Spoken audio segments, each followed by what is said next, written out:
Hello दोस्तों, आप लोगों का अपना यूट्यूब चैनल झारखंड उत्कर्ष में आप सभी का हार्दिक अभिनंदन करता हूं। और इस वैश्विक महामारी में अपने घर पर आप सभी लोग सुरक्षित होंगे, स्वस्थ होंगे और मस्त होंगे, ये मैं उम्मीद करता हूं। चलिए तो आज की क्लासेस जो देखते हैं, आज पहला क्लास है जो झारखंड के संदर्भ में बात करेंगे। और झारखंड को पढ़ने से पहले इसकी ज्योग्राफी अर्थात पृथ्वी की उत्पत्ति, थोड़ी सी महाद्वीपीय विस्थापन का जिक्र करेंगे। उनसे झारखंड से कैसे कनेक्ट किया जाता है उसको कनेक्ट करते हुए हम लोग आज झारखंड के बारे में समझने का प्रयास करेंगे। तो देखते हैं, ये झारखंड में हम मुख्यतः बात करेंगे पहले कि झारखंड की आखिर झारखंड हमारे लिए पढ़ना जरूरी क्यों है। पहला, इसकी भूमिका, अगर झारखंड की भूमिका की देखा जाए तो सबसे पहली बात हम लोग देखते हैं जेपीएससी पीटी में सीधा सीधा सवाल 30 से 35 सवाल यहां से पूछे जाते हैं। इस सेक्शन से, झारखंड सेक्शन से पूछे जाते हैं। ना केवल जेपीएससी पीटी में बल्कि जेएसएससी में भी सवाल पूछे जाते हैं। यहां भी उसी रेंज में 20 से 25 सवाल होते हैं। और अन्य तमाम झारखंड प्रतियोगिता परीक्षा जितने भी हमारे देखेंगे आप, जिला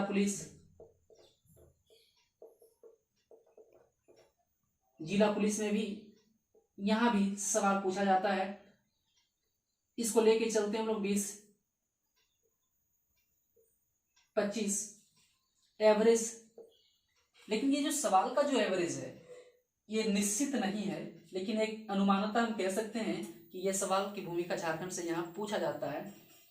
तो सबसे बड़ी बात कि झारखंड की भूमिका हम लोग को देखे, जेपीएससी पीटी में पूछा जाता है, जेएसएससी में पूछा जाता है, जिला पुलिस वगैरह में पूछा जाता है, और अदर एग्जाम में भी, झारखंड के तमाम एग्जाम में भी, अदर एग्जाम ऑफ झारखंड में भी पूछा जाता है। तो सबसे पहले हम लोग इस बात का देखेंगे कि ये जो झारखंड जो है, वैश्विक मानचित्र पर देखने का प्रयास करें कि वैश्विक मानचित्र पर झारखंड की स्थिति कहाँ है। तो सबसे पहले हम लोग देखेंगे कि विश्व का सबसे पहले जब पृथ्वी का जो हम लोग अध्ययन करते हैं महाद्वीपीय विस्थापन के अंतर्गत, तो सबसे पहले महाद्वीपीय विस्थापन की बारे में जानकारी जो दिया था वो जानकारी दिए थे एंटोनियो स्नाइडर साहब ने। Antonio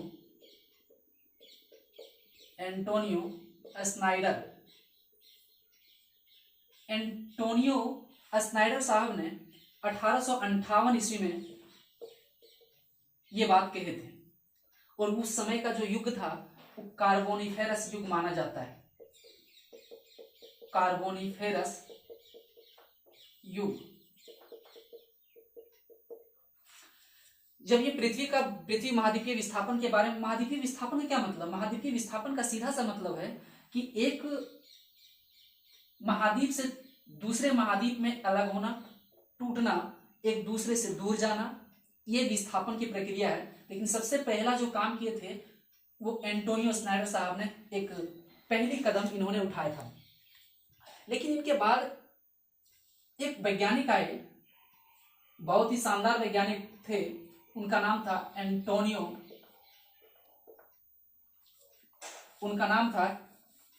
FB. टेलर साहब। ये 1910 ईस्वी में दिए थे।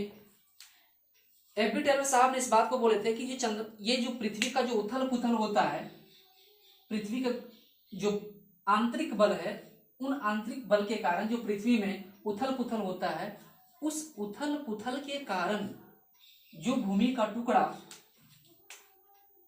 ऊपर की ओर उठ गया वो आपका हिस्सा कहलाया महाद्वीप, और जो नीचे की ओर धंस गया वो कहलाया सागर।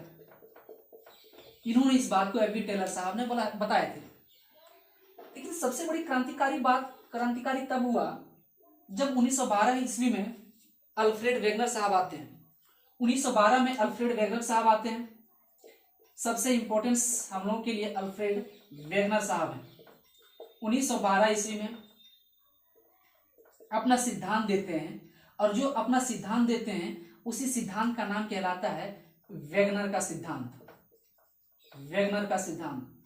अब हम लोग इस बात को समझने का प्रयास करेंगे, टटोलने का प्रयास करेंगे कि इस वेगनर के सिद्धांत में आखिर कौन कौन सी बात कही इन्होंने कि आज सर्वमान इसी सिद्धांत को दिया जाता है। हम लोग अल्फ्रेड वेगनर ये जर्मनी के वैज्ञानिक थे। जर्मनी के वैज्ञानिक थे। सबसे पहले बात, जर्मनी के इन्होंने वैज्ञानिक थे, ये मौसम विभाग के वैज्ञानिक थे। ये शोध कर रहे थे और अपने शोध के दौरान में इन्होंने दो चीज पाया। पहला तो ये कि ये ठंडे प्रदेशों में जो हमारा ये ठंडे प्रदेश है, ये आप देखिएगा नॉर्वे, स्वीडन इत्यादि, और एक आपका गर्म प्रदेश है, गर्म प्रदेश आप देखेंगे ब्राजील का हिस्सा आता है, ब्राजील, फिर आपका भारत आ जाएगा, फिर अफ्रीका आ जाएगा, इस एटसेट्रा। इन्होंने शोध करने के दौरान देखे कि एक ही समय में दो जगह पर, ठंडे प्रदेश में और गर्म प्रदेश में, एक ही समय में अलग अलग क्या होते परिवर्तन हो रहे थे, जलवायु परिवर्तन दिख रहा था। अब ये अल्फ्रेड वेगनर साहब ने 1912 में जब ये सिद्धांत दिए, यहां से सवाल पूछे जाते हैं, तो इन्होंने बताया कि सबसे पहले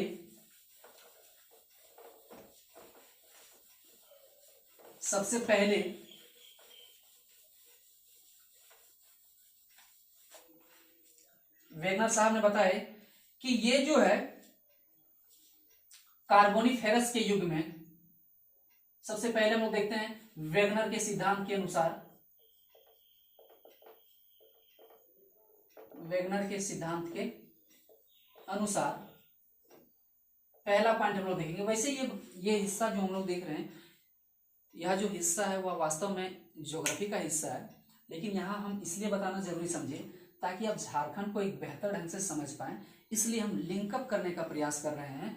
इसको हम लोग देखते चले जाएंगे कि वेगनर के सिद्धांत के अनुसार पहला जो इन्होंने दिया था पेंजिया, इन्होंने बोला कि पेंजिया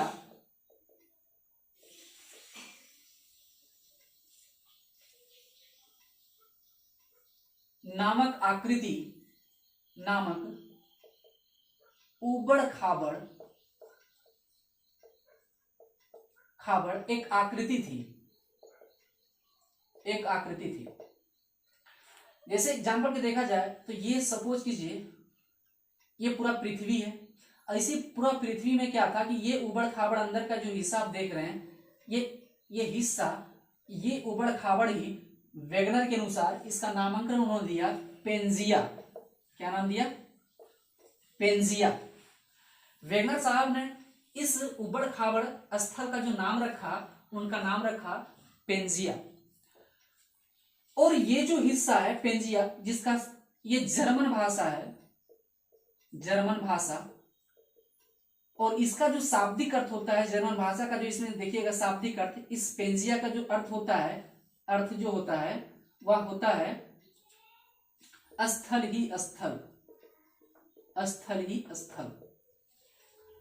तो हम ये बात कर रहे थे कि वेगनर के अनुसार सबसे पहला बिंदु उन्होंने इस बात का प्रूव करने का प्रयास किया, सिद्धांत जो दिया कि पूरे पृथ्वी का जो स्थल का जो टुकड़ा था, जो ऊपर जो उठा हुआ हिस्सा जो दिख रहा था, उन्होंने नाम दिया पेंजिया।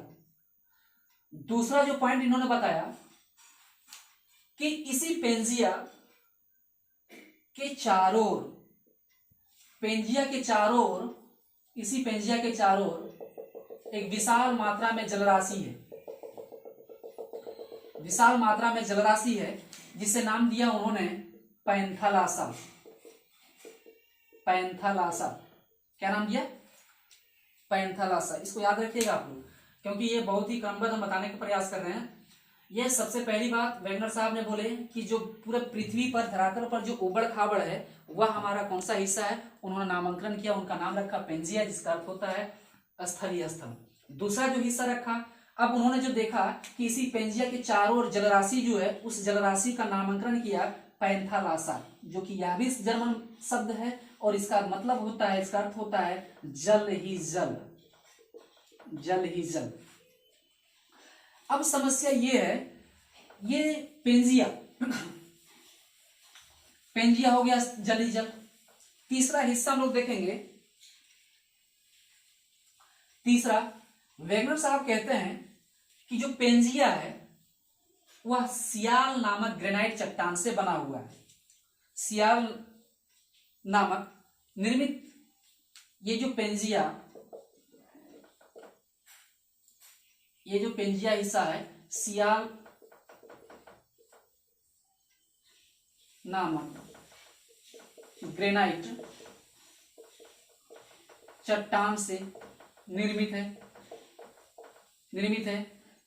है, जिसका जो डेंसिटी है, जिसका घनत्व अगर देखा जाए, जिसका डेंसिटी इन्होंने मानते हैं, जिसका घनत्व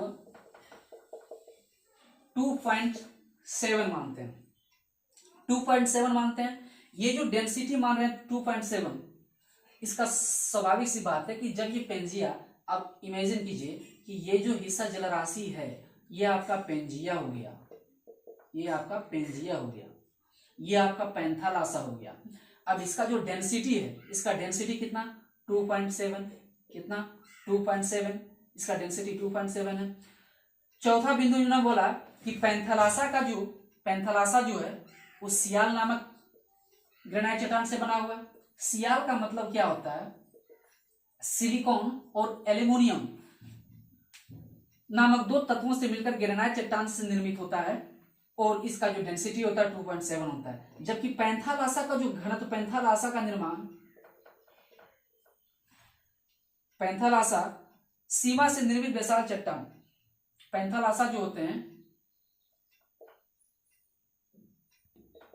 निर्मित बेसाल चट्टान होते हैं, बेसाल चट्टान होते हैं। ये ज्योग्राफी का कुछ हिस्सा है, समझ पाए तो बेहतर है, ना समझ पाए तो घबराने की कोई बात नहीं। जब ज्योग्राफी हम लोग क्लास देखेंगे तो वहां बेसाल चट्टान, ग्रेनाइट चट्टान बहुत ही दिखते हम लोग पढ़ेंगे, लेकिन स्वाभाविक सी बात, थोड़ा सा ऐसा क्रमबद्ध हम लोग जानेंगे कि पैंथालासा सीमा से बना हुआ है, सिलिकॉन और मैग्नीशियम से मिलकर बना हुआ है। इस सिलिकॉन और मैग्नीशियम तत्व पाया जाता है जहां बेसाल चट्टान का निर्माण होता है, और ये बेसाल चट्टान आपका कहाँ, पैंथालासा। और इसका जो घनत्व, जिसका घनत्व हम लोग मानते हैं 3.7, इसका घनत्व कितना है 3.7।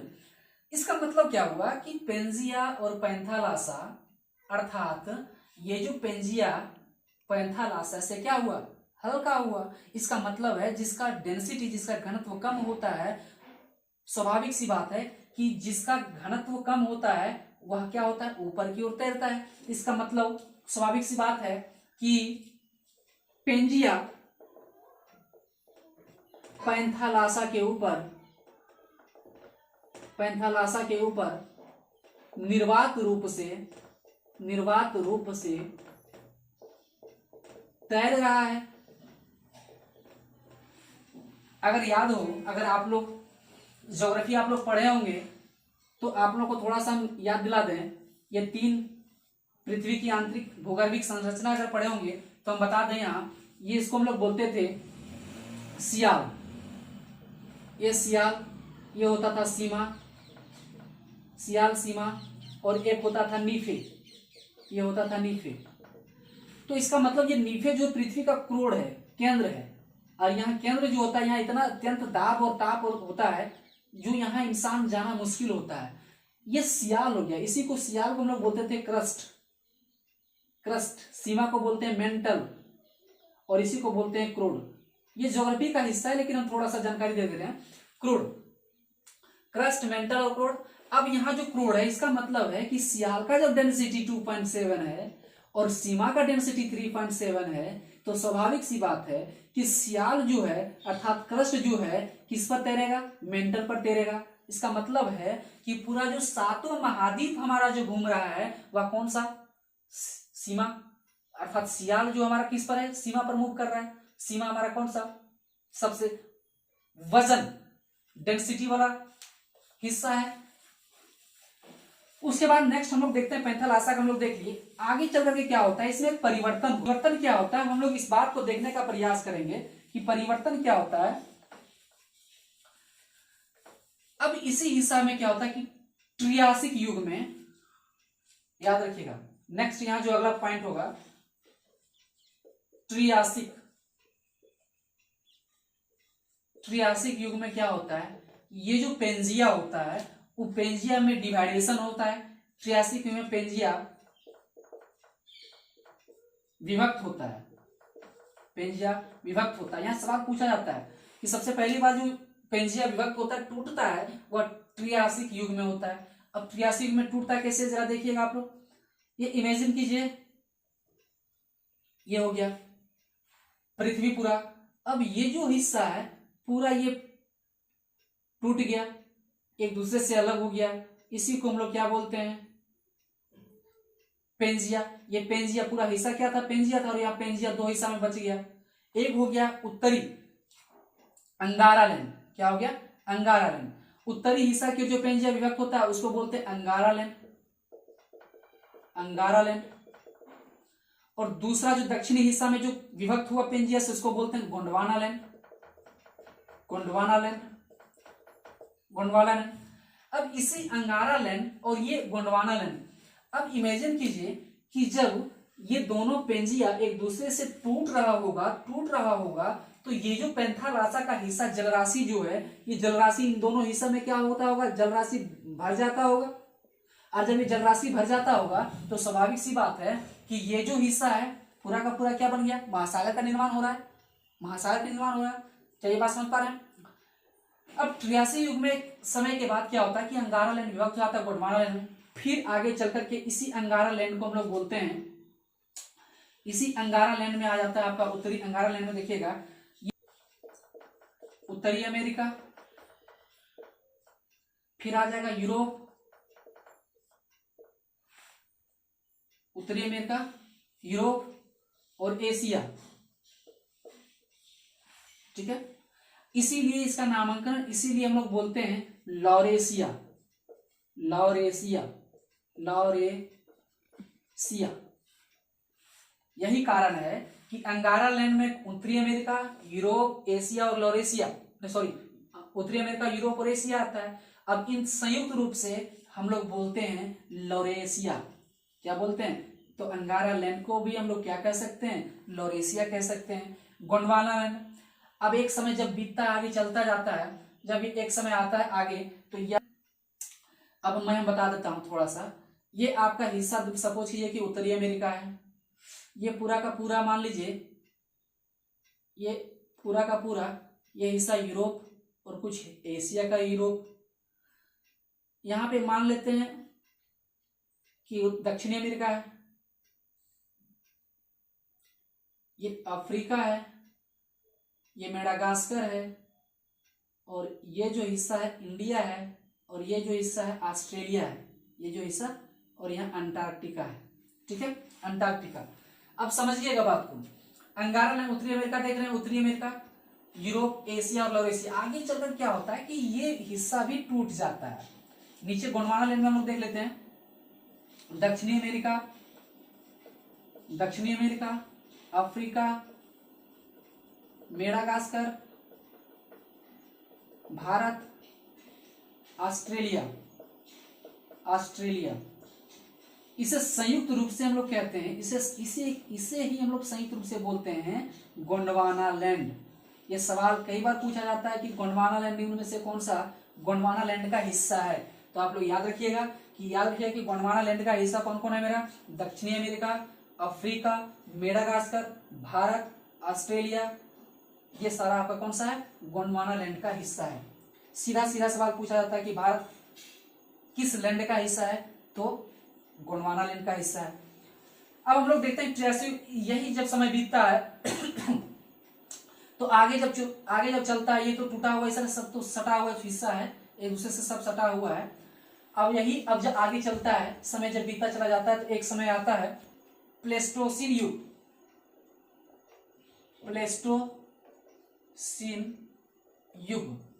प्लेस्टोसीन युग। अब ये जो प्लेस्टोसीन युग में वर्तमान महाद्वीप का जो स्थिति हम लोग देखते हैं, अब सपोज कीजिए कि ये जो हिस्सा बढ़ता चला गया, अब एक समय आया ये आपका कौन था, अब यहाँ यूरोप भी क्या हो गया, पूरा का पूरा हिस्सा टूट गया आने वाला समय में, और यहाँ एक बड़ा जलराशि भर गया जो आप देख रहे होंगे अटलांटिक महासागर हम लोग देखते हैं, ये अटलांटिक महासागर हो गया, ये दक्षिणी अमेरिका हो गया। यहाँ भी अफ्रीका क्या होता है, धीरे धीरे टूटता है, मेडागास्कर भी टूटता है, और इसी का हिस्सा इंडिया और ऑस्ट्रेलिया होता है। अब यहाँ फाइनली रूप से अगर देखा था प्लेस्टोसीन युग में वर्तमान जो रूप है, वर्तमान रूप, ये वर्तमान रूप कुछ इस प्रकार से है, अगर देखा जाए तो कुछ इस प्रकार से हम लोग देखेंगे। ये जो हमारा उत्तरी अमेरिका, ये पूरा का पूरा यूरोप है, ठीक है, ये हो गया दक्षिणी अमेरिका, ये हो गया अफ्रीका, ये हो गया मेडागास्कर, ये हो गया भारत, ये हो गया आपका ऑस्ट्रेलिया, और ये हो गया अंटार्कटिका, ठीक है। तो कुल मिलाकर के हम लोग देख पा रहे हैं 1 2 3 4 5 6 7 महाद्वीप हम लोग देख पा रहे हैं वर्तमान समय में, 7 महाद्वीप। तो प्लेस्टोसीन युग में वर्तमान समय हमारा कुछ महाद्वीप इस तरह से निकला, जब समय बीतता चला गया, टूटता चला गया। तो ये हो गया आपका उत्तरी अमेरिका, ये हो गया दक्षिणी अमेरिका, ये हो गया यूरेशिया, ये हो गया अफ्रीका, ये हो गया मेडागास्कर, ये हो गया अंटार्कटिका, ये हो गया ऑस्ट्रेलिया, ये हो गया हमारा प्यारा भारत। अब ये जो प्यारा भारत हम लोग देख पा रहे हैं, अब क्या हुआ कि जैसे जैसे समय बीतता चला गया था, तो ये भी उत्तरी अमेरिका और दक्षिणी अमेरिका जब पश्चिम की ओर मूव कर रहा था, तो आप देख रहे होंगे कि यहाँ क्या हुआ रॉकी और एंडी जैसे पर्वत का निर्माण होता है, रॉकी और एंडी जैसे पर्वत का निर्माण होता है एक समय में। अब यही प्लेस्टोसीनी युग में क्या होता है, इसी भारत में हमारा इस एरिया में क्या होता है, एक छोटा सा नन्हा सा प्यारा सा एक झारखंड है, ठीक है। कौन सा? झारखंड है। इसका मतलब हम लोग यहां से थोड़ा सा देख लेते हैं, उसके बाद हम लोग बात करेंगे झारखंड के संदर्भ में। बहुत ही आसान है, थोड़ा सा लिंक कराने का प्रयास कर रहे हैं, हम समझाना चाह रहे हैं, उस बात को जरा समझें। हम समझाना क्या चाह रहे हैं, ये जो हिस्सा हम लोग देख पा रहे हैं, इसका मतलब ये हुआ, ये वर्तमान समय का बात है, वर्तमान में इस तरह से कुछ हमारे यहाँ महाद्वीप है। अब देखिएगा कि यहाँ हो गया अटलांटिक महासागर, ये हो गया पूरा का पूरा भूमध्य सागर, यहाँ का हिस्सा भूमध्य रेखा में, यहाँ प्रशांत महासागर, ये हिस्सा आप देखिएगा प्रशांत महासागर, ये भी हिस्सा पूरा का पूरा प्रशांत महासागर, ये हो गया आपका दक्षिणी अटलांटिक महासागर, ये हो गया आपका हिंद महासागर, ये हो गया अरब सागर, ये हो गया बंगाल की खाड़ी। तो इस तरह से जब टूटता चला गया तो जलराशि एक जगह से दूसरे जगह बढ़ता चला गया, ठीक है। तो वर्तमान समय का कुछ हिस्सा इस प्रकार से है। तो हम लोग देख रहे हैं कि वर्तमान, अब हम लोग इस बात को देख रहे हैं, झारखंड यहाँ हो गया भारत में। अब हम लोग महाद्वीप के संदर्भ में थोड़ा सा कुछ जानकारी लेना है कि पूरा जो महाद्वीप है, पूरा अगर स्थल की बात किया जाए, पूरा महाद्वीप देखा जाए, पृथ्वी पर पूरा ग्लोब पर पूरा स्थल, ग्लोब पर पूरा स्थल जो है वो 70% है पूरा स्थल, जबकि 29.2% ग्लोब पर जल भाग है। इसका मतलब ये हुआ कि ग्लोब पर पूरा स्थल, जो पूरा पृथ्वी पर जो है टोटल 70.8% स्थल है, जबकि 29.2% क्या है, जल है। तो आप इमेजिन कीजिए कि ये जो जल है, उसके बाद हम लोग देखते हैं ये ग्लोब मान लेते हैं, ग्लोब अधिकांशता जो स्थल है पूरा महाद्वीप में, अधिकांशता स्थल वह उत्तरी गोलार्ध में स्थित है, उत्तरी गोलार्ध में ये पूरा का पूरा स्थल मान लेते हैं। दक्षिणी गोलार्ध में आपका सागर महासागर आ जाएगा, या जल ही लिख देते हैं, जल अधिकांश जल राशि दक्षिणी गोलार्ध, ठीक है। यहां तक क्लियर है। मतलब सवाल ये पूछा जाएगा आपसे कि किस गोलार्ध में सबसे अधिक स्थल पाया जाता है, तो उत्तरी गोलार्ध में। सबसे अधिक जलराशि किस गोलार्ध में पाया जाता है, तो आप दक्षिणी गोलार्ध में। आप जब वर्ल्ड मैप देखेंगे तो आप अधिकांशतः देखेंगे जितना का जितना महाद्वीप सब उत्तरी गोलार्ध में और दक्षिणी गोलार्ध में सब जलराशि स्थित है। तो ये हम लोग देख रहे थे झारखंड को पहचाने। अब हम लोग यहां देख लेंगे, अब भारत को हम लोग देख लेते हैं। भारत में इसका मतलब ये हुआ उत्तरी गोलार्ध, ये तो उत्तरी गोलार्ध में हमारा कौन कौन सा आ जाएगा,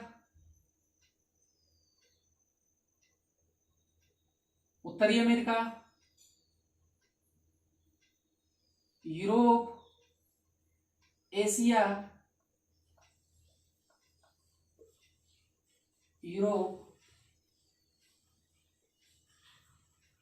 और यहां आपका भारत। एशिया हो जाएगा। यहां आ जाएगा दक्षिणी अमेरिका, अफ्रीका, और फिर मेडागास्कर,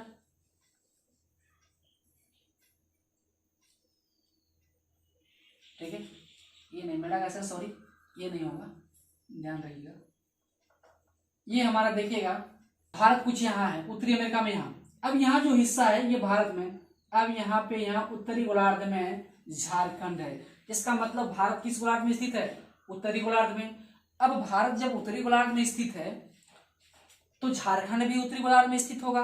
तो थोड़ा सा हम लोग देखें इसका अक्षांशीय विस्तार।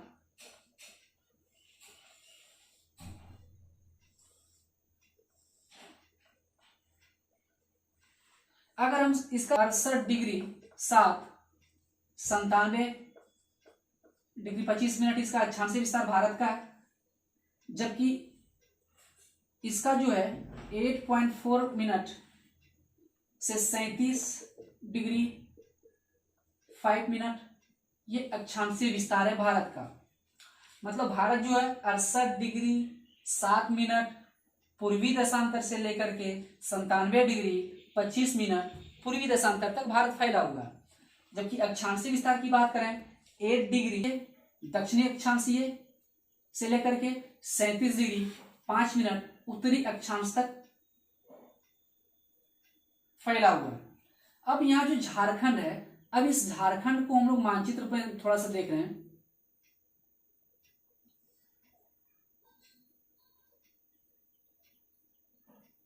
ये झारखंड, हम लोग झारखंड देख रहे हैं। अब अगर इसको यदि हम लोग देखें झारखंड से देखें तो 21:58 10 सेकेंड से लेकर के 21, ये जो अक्षांशीय विस्तार है 25:18 तक। जबकि देशांतरीय विस्तार जो है इसका झारखंड का देखेंगे, देशांतरीय से लेकर के 87:57 तक ये जो फैला हुआ हिस्सा है।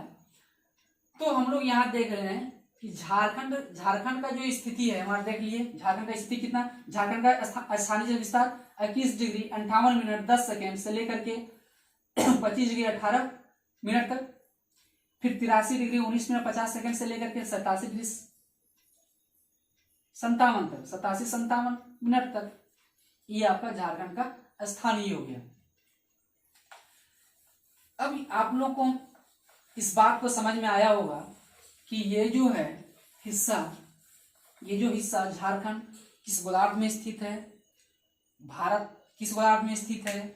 क्या भारत अंगारा लैंड का हिस्सा है या गोंडवाना लैंड का हिस्सा है, तो जवाब यहाँ आएगा गोंडवाना लैंड का हिस्सा है। क्या झारखंड गोंडवाना लैंड का हिस्सा है, बिल्कुल झारखंड गोंडवाना लैंड का हिस्सा है। हमने अभी देखा कि वास्तव में झारखंड भी क्या होगा, जब भारत गोंडवाना लैंड का है तो झारखंड भी गोंडवाना लैंड का हिस्सा होगा। चलिए आज की क्लास इतना ही रखते हैं, नेक्स्ट क्लास में ठीक है, थैंक यू।